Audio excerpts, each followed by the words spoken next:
Hey everyone, and welcome back. It's time for a roundup episode where we go through just about everything else that's been happening in the industry. There's actually a lot of good news, there's a few funnies, and a pretty insane legal situation, but to kick it off, we've actually got some good news for Jedi Survivor, and I would say bad news for last-gen consoles, but also something decently important that absolutely needed to happen so that our games no longer will be held back, and that is that no Jedi Survivor on the older wave of consoles.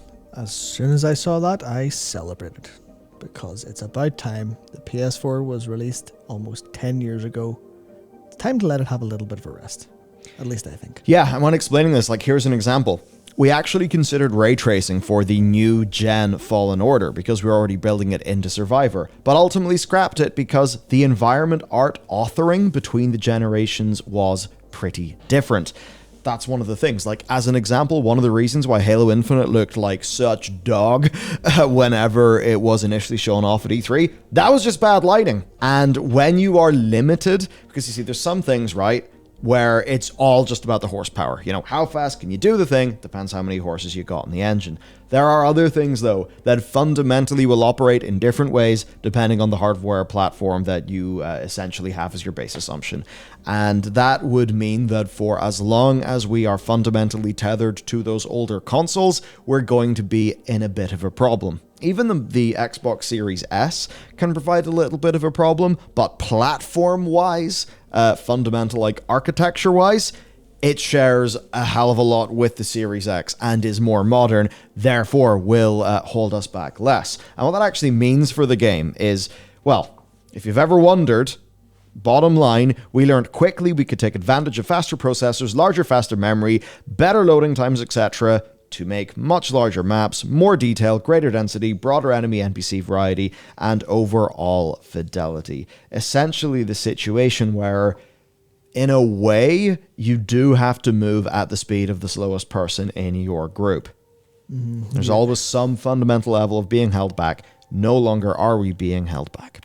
Yeah, I think this irritated me a lot because I played Fallen Order on PC, and the squeeze through were so tilting. Every time there's this really slow segment of just, and here's Cal going sideways and shimmying through this, I was just like, you didn't hide that very well, unlike the Metroid Prime doors back in the day. I know this is you loading the next area, and I know that's because this game is on, because I can't remember when that game came out, but it was a good few years ago, maybe 2018, 2019, and I was already sick of the PS4 performance that time, and I'm like, man, why is this holding us back? Yeah. And that was half a decade ago. And if you would like a really extreme version of this, where it actually impacts core game design on all platforms, you need only look at the differences between Halo 3, or maybe Reach, and Halo 4. Because Halo 4 did come out on the older consoles.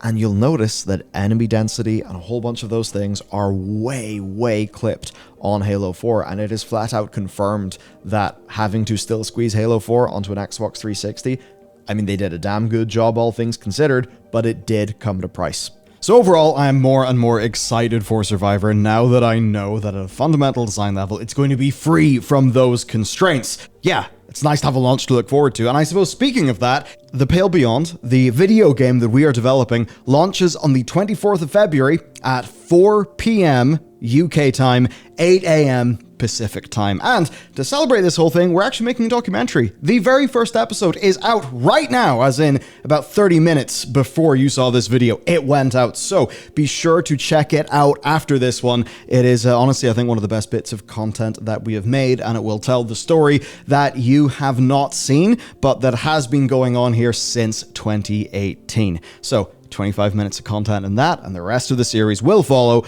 with the game coming out this coming Friday, just honestly, a day and a bit from now, which is kind of crazy to think about. Okay, so check it out after this, and let's get back to the news. Things are actually continuing to be good for EA, and I especially take this in the context of there being COD problems. Absolutely.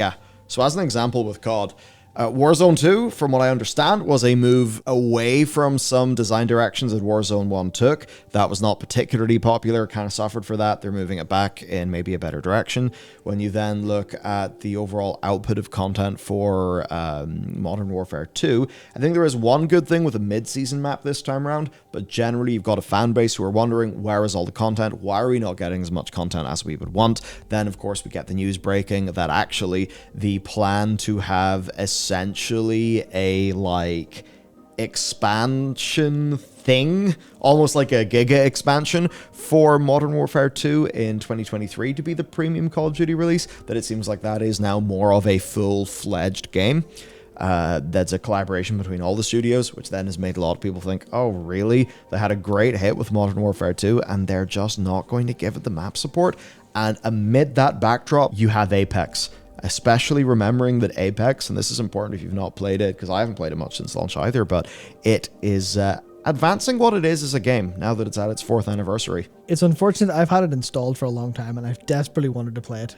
But now that the Revelry update's in, and they're actually going, hey, yeah, it's a TDM now, because we know people want the gameplay of, let's not say literally Titanfall, people want the gameplay of Apex a lot more free from the BR side, and they're able to provide that.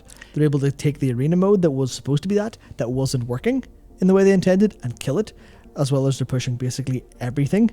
Now they're just revamping everything, learning exactly the kind of lessons that I think League of Legends has over a long time of, when should we stop making champions? When should we start doing things that are a little bit different? How should we like adjust that process? And it's all just literally, that team is knocking it out of the park. There's a couple times at the start they weren't, but they've clearly learned, and they're doing the job actually basically perfectly now. It's wild. So really, there's like almost a dentist system for gamers being done here by the companies, right? So as soon as Battlefield is like a little bit weak, a bit rocky, we've got Call of Duty adding in its ground war modes to try to get more of a Battlefieldish audience. And now that Call of Duty, even though it has a massive success launch, you know, could be a little bit more, I don't want to say on the rocks. I really don't want to overblow it and kind of help create a false reality, but certainly not all is good. And that means there's an opportunity for competitors.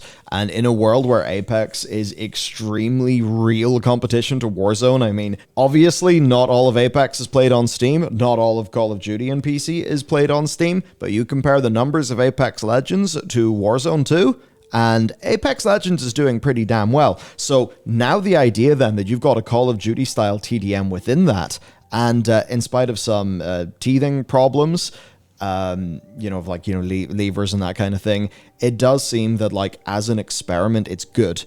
They've done things like remove the multiple rounds, increase the kill count to 50 from 30. Also quality of life improvements like ending the match once a team completely leaves so that the other team wins and you can finally like escape, and adding in a penalty for abandoning matches. Now the thing there that I think is really strong, because you may say, oh wow, we got some Titanfall back, but you don't have, because these characters, even though they exist in that universe, they are not, pilots. In the way that that franchise was like, oh, pilots, they're mythical creatures that can run on walls. So the characters are definitely going to feel a little bit more like a COD character, obviously with a lot of Apex, but they're not going to have the insane wall running and that kind of thing. That meant that the Titanfall series has always been absolutely beautiful in terms of the potential top-end play, but also rather inaccessible for new players.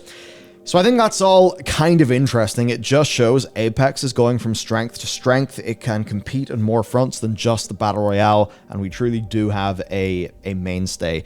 As well, the idea that your TDM can exist within a perpetual game rather than exist within a yearly shared battle pass between an always existing thing like Warzone, which maybe gets a new version every few years or something, and then a rotating Call of Duty game that you've got to buy. I mean, it seems to me like Apex could set itself up to be a more stable platform. And of course, we know so many COD gamers, so many people in general have moved to the competitive scene of Apex, people who can track like absolute gods. It terrifies me. But it seems that this, in the same way that Valorant or CS, it's a really good platform to apply your skill.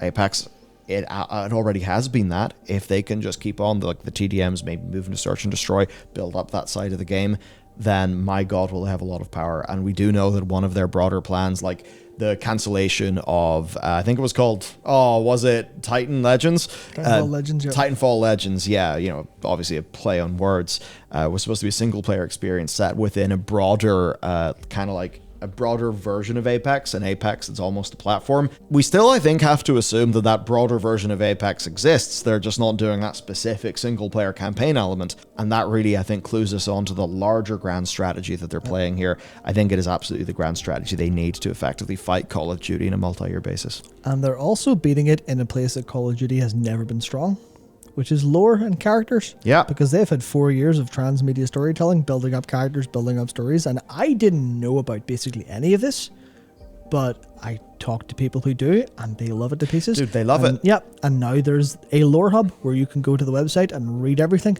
which means you can invest in that story, which means they're looking at Call of Duty on the gameplay side and going, we can take it out, we have the power, we have the ability, we can have a better game. And they're also going, who else is in the market? Hello Overwatch, hello Valorant, hello, Riot Games' entire thing. What do? You build a world, you build characters. Let's try to do that too. Yeah, and they forced COD into an awkward spot where, if you look at the modern Call of Duty games like this, well, the modern Warfares, they are a mixture of trying to say, hey, look, this is the night raid scene from Zero Dark 30. Look how, tactically awesome this is. And then you go to the online stuff and, you've got the katana dude operator, and they kind of do get way more kind of out there, I suppose, with their operators and stuff. And it does feel like there's a bit of a dissonance between just what sort of tone is Call of Duty actually trying to do. Battlefield obviously ran into this when it tried to make Battlefield 5 what it tried to make Battlefield 5, almost certainly because they were live servicifying it via cosmetics. Whereas in Apex, they get this all naturally because they're setting. Indeed. Now, another interesting thing, this is a game that may as well operate as a live service. It is the Warhammer games by Creative Assembly.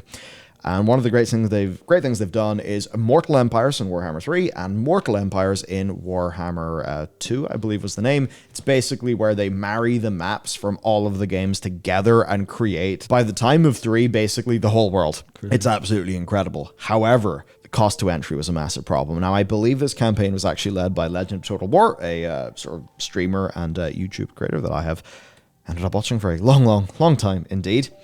And very interestingly, they've changed something, and I think it's them really realizing what they've actually got here. They don't have a Total War game that they sell DLC to and then they move on to the new one, because the DLC support for the likes of Warhammer 2 has been incredible anyway.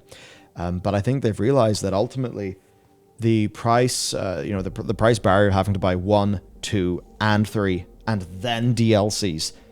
Because what was good is you didn't have to buy a DLC for them to be in the game as an enemy to fight. The DLC you just buy in order to play it, which I think was overall a good model. Now, you could sort of see that as being really, I have the game files and I can't do it. But the other side of that is okay, but the actual far better, rework of a faction that also has a DLC tied to it, that faction rework will be present in your games.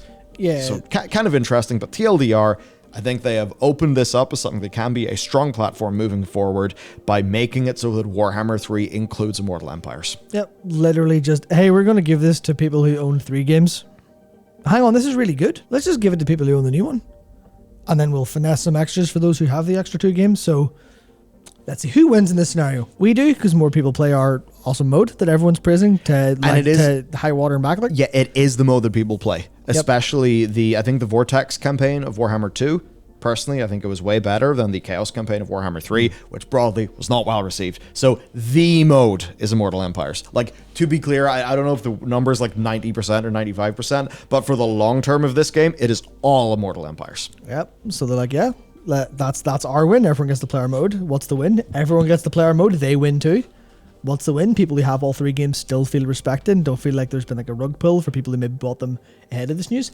Hell yeah, this is a win all around that looks, and this is the important part, it looks a little bit like altruism. Hey, this is good, you want to play it? Even if it is the case that they realize the long tail of our business model depends on people playing Immortal Empires. We need to get everyone playing this, because once they played a few factions, whenever we launch DLC, they will buy it. That's been the business model, and I think compared to how very similar iterations of that business model worked, the likes of Attila, Rome 2 and stuff, I think it is far more successful in Warhammer than it has been elsewhere. Mm-hmm. Speaking of successful, we've got Skull and Bones. So Ubisoft apparently is optimistic about Skull and Bones, which is lovely. That's very Ubisoft of them to just sort of try to manifest a reality that's clearly not true. So I think very much understanding that this game has been in development since essentially the Big Bang.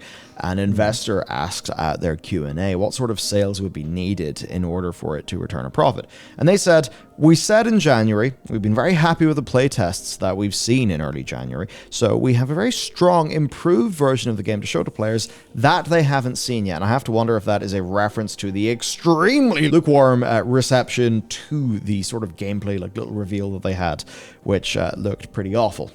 And they go on to say, so this is really what we're going to leverage in the next month to drive more momentum for the game, which basically ties into the other things we know about the game, where it's going to be fiscal year 23 to 24, which means after the 1st of April, likely this year. The furthest away to this game basically could be is March 2024. And they're saying that whatever version they've got, it's playtesting well and people like it. I'm suspicious. I'm also suspicious that their playtesters will actually represent gaming broadly. If that were true, I think Ubisoft's strategy would have changed many years ago, instead of them just barreling ahead doing what they think is fine and clearly releases into the world not being fine. That said, to be a little bit optimistic, I hope for the best. I hope it comes out and it's fantastic. Let's say I wouldn't put any money on it, even if it was Monopoly money. That's how much I just don't believe it. And for a final story, a bizarre undercarriage situation for CD Projekt Red. Indeed. Who have been making certain improvements and calibrations, adding some geometry to places where geometry did not previously exist in the small clothes department, if you get my drift. Now, people thought it was a little bit odd that of all of the things to do in the next-gen version of The Witcher, it would be some more feminine detail, shall we say. A lot of people wondered, why did you really kind of went under there and modeled that? I mean, really? That's what you got your people to do? Interesting. And the press asked them, hey, what? And they said, wasn't us. Even though they did literally put it in, but it's saying no, that Olympus Mons was not done by us. That I'm trying to think of some sort of Majora joke, and I absolutely can't. But yes, the next gen version, they say, features several community-sourced mods that were not created by CD Projekt Red. Merging everything together was a complex process, and the textures in question are an unintended result of that resulted version there, and they're going to fix it. But basically, they nabbed a bunch of stuff from modders, didn't credit the modders, and maybe it's the sort of thing where you sign away a whole bunch of rights whenever you do that or something. But I mean, you're still not being a nice player if you're, sort of not crediting modders. And then they, accidentally slipped explicit mod content into their game. Yeah. Well done. And it's not even just that they didn't credit the modders. It's that they grabbed an aggregate that didn't credit the modder of this, so they had no way of knowing from looking at the aggregate of mods that was actually in it in the first place, because the mod scene is pretty complicated. And it was just, whoops. So this is actually how it happened. Okay.